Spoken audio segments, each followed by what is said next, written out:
জয় হিন্দ বন্ধুরা, সকলকে জানাই গুড মর্নিং।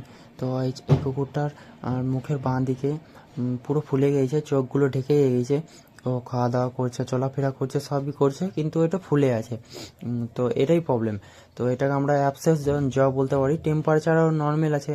তো আমরা এখন ট্রিটমেন্ট হিসাবে পেনিসিলিন ইঞ্জেকশন 2 ml আর ক্লোরিল ইঞ্জেকশন 2 ml আমরা ব্যবহার করেছি, আর তার সঙ্গে ম্যাগনেসিয়াম সালফেট দিয়ে আমরা সেক করতে দিয়েছি। তো দ্বিতীয় দিন থেকে ওর ওই ফোলা থেকে তো একটু একটু করে রস বেরোতে লাগে। আর ও তো সেক নিতে চাইছে না, সেক নিতে গেলে ও বিরক্তি হচ্ছে, তার কারণে সেকটা খুব একটা দেওয়া হয়নি। এটা 4-5 দিন পরকার অবস্থা। 4-5 দিন পরে একটু পরে নর্মাল হয়ে গিয়েছে। তো যখন ওর রস বেরোতে লেগেছিল, তখন আমরা তার সঙ্গে ক্ল্যাবম 375 mg যে ট্যাবলেটগুলো হয়, তো ক্ল্যাবম 375 mg ট্যাবলেট সকালে একটা বিকেলে একটা করে দেওয়া হয়েছে।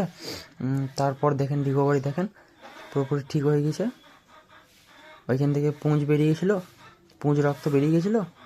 তারপর ওর ফোলাটা পুরোপুরি কমে গেছিলো, এখন শুকিয়ে গিয়েছে।